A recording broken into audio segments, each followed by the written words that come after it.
Hi,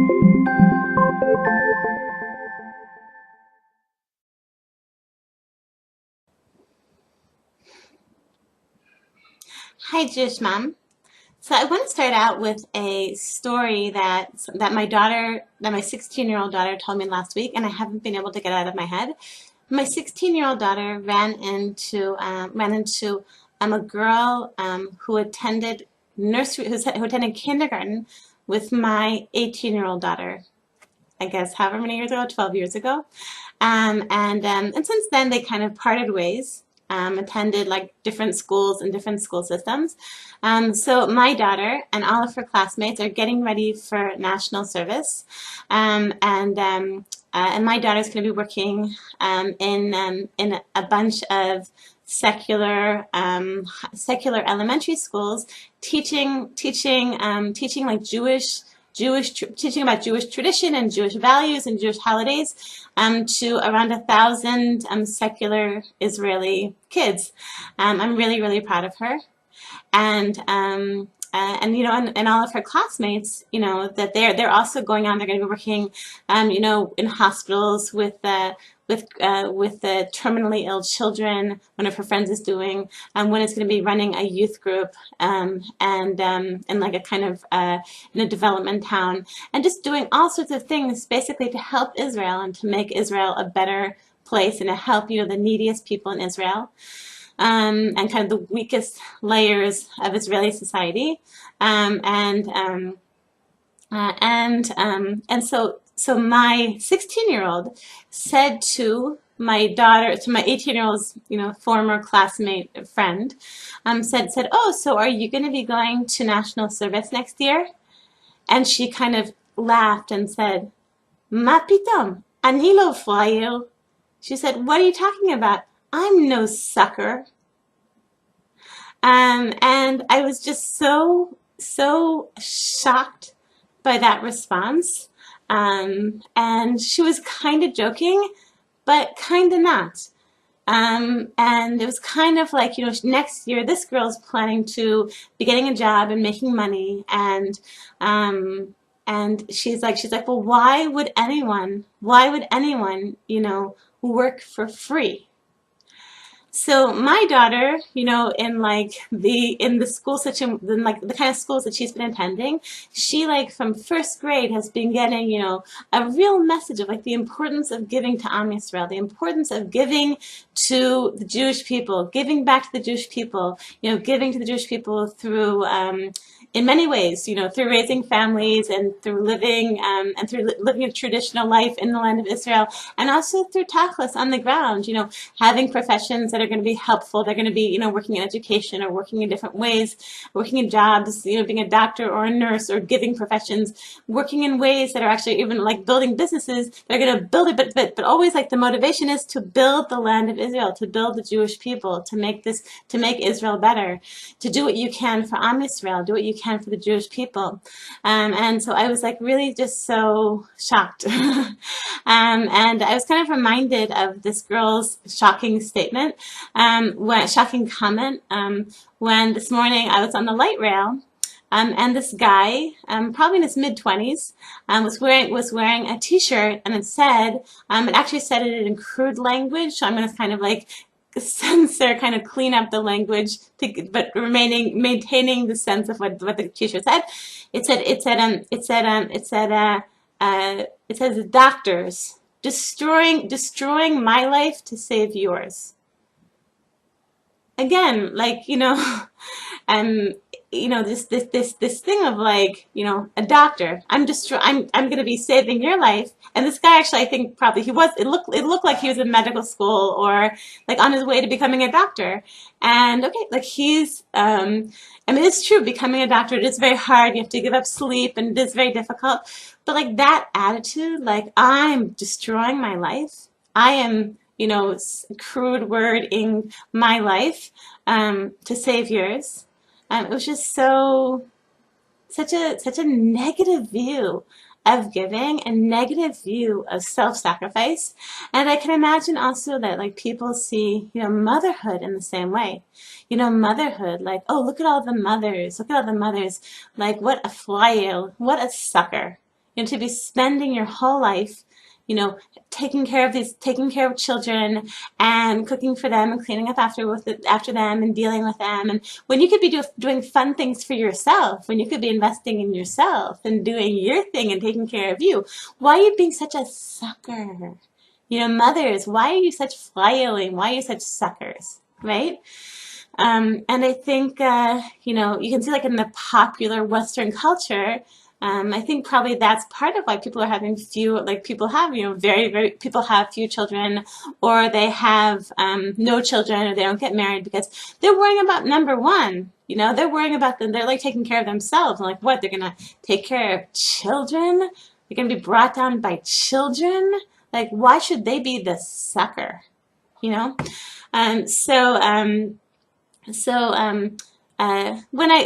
basically because of my friends, because my daughter's friends comment, I've just been thinking about people that I know who really follow that life, like really follow that way of life to an extreme.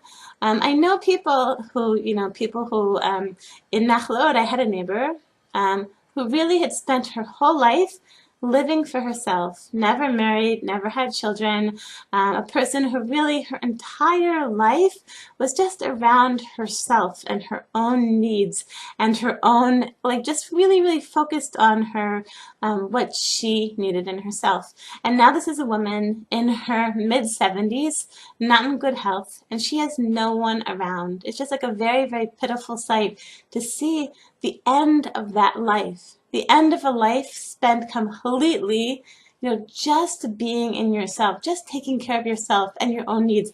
And this is a woman who had kind of an academic related profession. She kind of was involved in academia.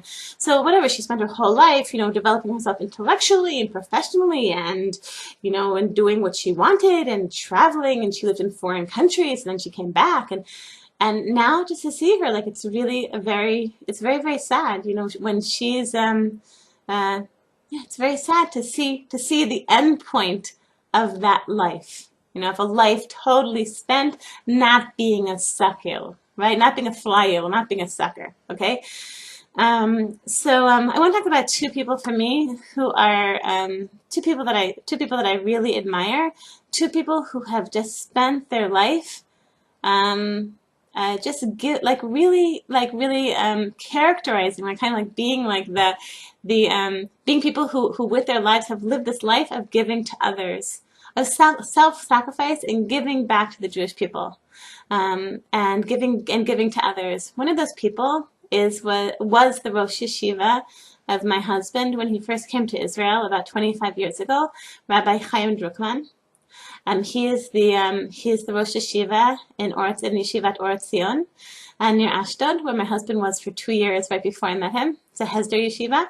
And so my husband tells a story that once, so they will go to a class in Rabbi Druckman's living room, and it was until very late at night. Rabbi Druckman doesn't sleep very much. He's kind of a person who's like really working, almost nonstop on very little sleep, doing what he can to help Am Yisrael, to help the Jewish people.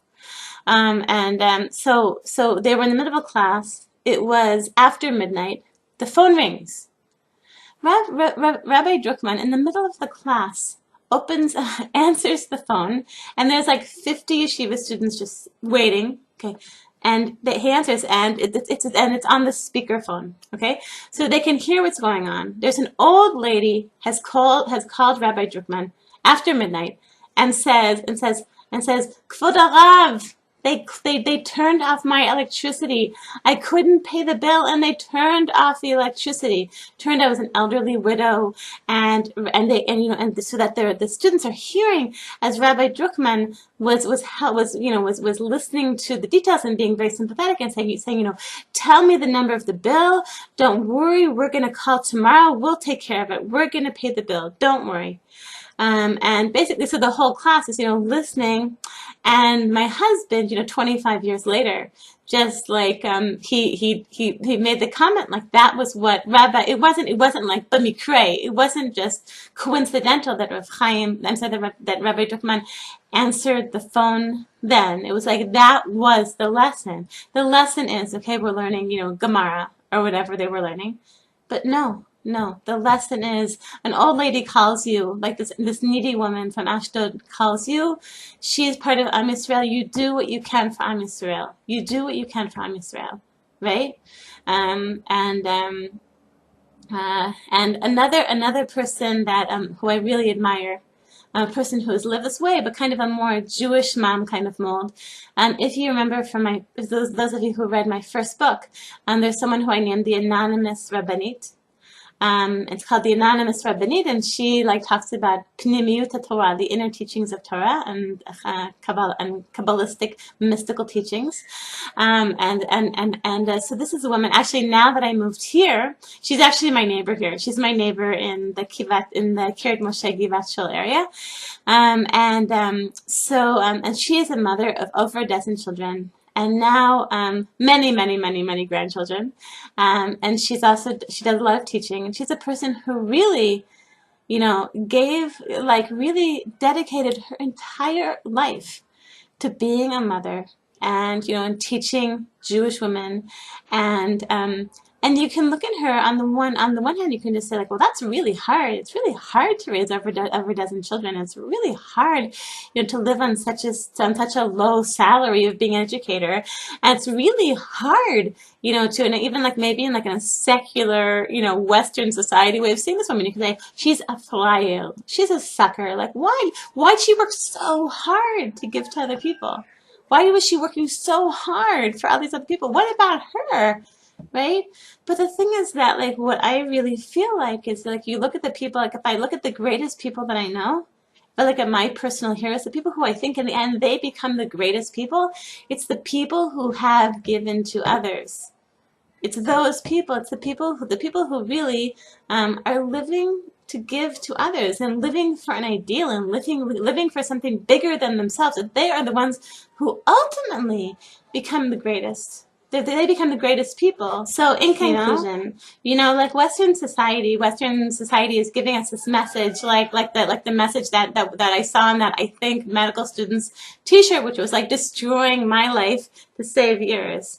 And the mothers could have that same T-shirt, motherhood destroying my life to take care, to take care of yours or whatever, or the daughter, my daughter's, old friend from from kindergarten, who said what, you're gonna be a national service girl, why are you being a sucker?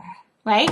But the thing is, when I see people who are the greatest people that I know are the people who have really lived for others, people who have really lived for an ideal, lived for something greater than themselves.